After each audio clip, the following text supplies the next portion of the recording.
In this video, we're going to talk about product of inertia of composite areas. I've introduced you to product of inertia. We've done product of inertia by integration, but some beam shapes are made up of combinations of squares, rectangles, circles, other things like that. And so how do you find product of inertia for a combination shape like that? Earlier, we derived the parallel axis theorem for product of inertia. So we're going to use the parallel axis theorem for product of inertia and apply it to composite shapes in this video. The parallel axis theorem for product of inertia is similar to the parallel axis theorem for moment of inertia, but with some differences.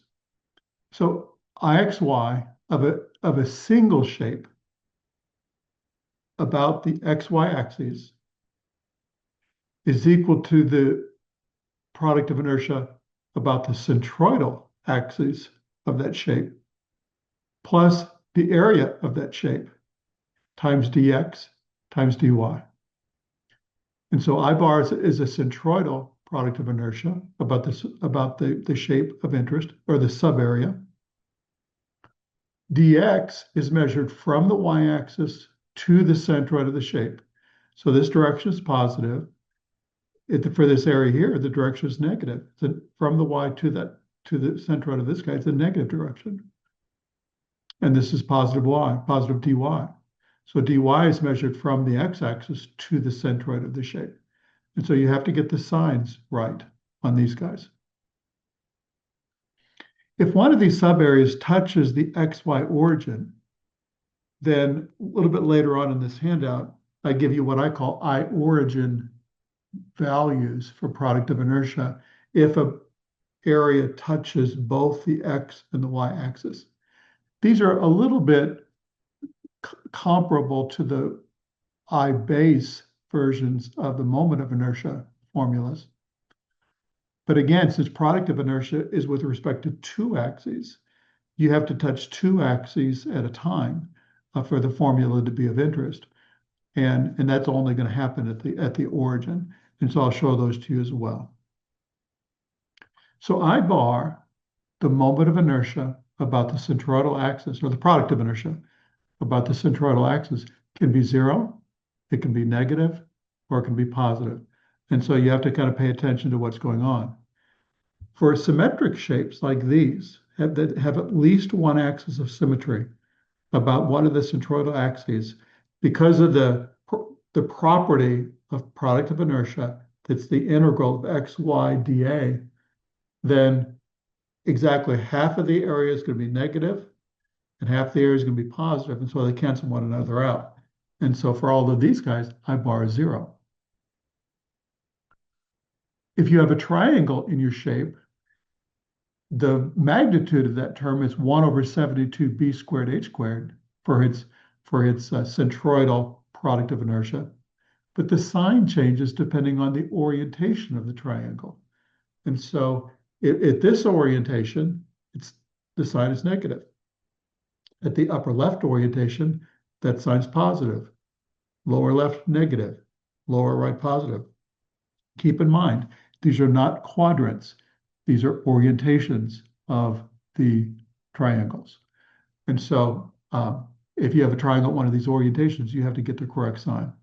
Hibbeler crib sheet doesn't really tell you the whole story on this. The same is true with a quarter circle. And so again, if these differ, the magnitude of Ixy about the centroidal axes of these guys is 0.01647 r to the fourth. And at this orientation, the sign is negative. The upper left orientation, that sign is positive. At the lower left orientation, that sign is negative. In the lower right orientation, that sign is positive. And so you have to pay attention to the orientation. Again, these are not quadrants. These are orientations. For example, this lower right orientation of this quarter circle could be in like third quadrant or second quadrant or someplace else, but any place you find a quarter circle with this orientation, he will have a positive sign. With this lower left orientation, this guy, anywhere he appears, quadrant 1, quadrant 2, quadrant 3, whatever, he will always have a negative sign if he is at this orientation. Lastly, remember, I noticed that if the product of inertia is touches the origin of your coordinate system, there's a simple formula you can use. And Hibbler actually gives a couple of these, or 3 of these, in his crib sheet. He gives one for a quarter circle, he gives one for a rectangle, and he gives one for a triangle that's oriented like this lower right one here. But he doesn't give you all the signs for it. He just gives you the formula for for the quadrant 1 version of it. You need to realize that you can use these at origin formulas anytime you have a shape that touches the origin. So a rectangle at the XY origin, the magnitude of its product of inertia is 1/4 b squared h squared. And so if that rectangle is in quadrant 1, that's positive. If it's into quadrant 2, it's negative. Quadrant 3, positive. Quadrant 4, negative. So you can use this formula, and it makes it easier. Quarter circle, the magnitude is 1/8 r to the 4th. In quadrant 1, it's positive. Quadrant 2, negative. Quadrant 3, positive. Quadrant 4, negative. A triangle at this orientation with its right angle at the origin, its magnitude is 0.04167 b squared h squared. In quadrant 1, it's positive. Quadrant 2, it's negative. Quadrant 3, it's positive. And quadrant 4, it's negative. So if you have a triangle nestled into an origin, you've got a direct formula you can use for product of inertia about the x and y axis without needing to use the parallel axis theorem. Finally, this is the case that Hibbler gives, this one triangle here with one of its non-right angles in the corner. And its magnitude is 1/8 b squared h squared, and it's positive in quadrant 1. But in quadrant 2, it's negative. Quadrant 3, it's positive. Quadrant 4, it's negative. So if you have a shape that's nestled into the origin of the x and y axes, you have a direct IXY formula that you can use here if you choose to do so. So now we're going to work several examples of using all of these formulas and all of these principles for different composite shapes.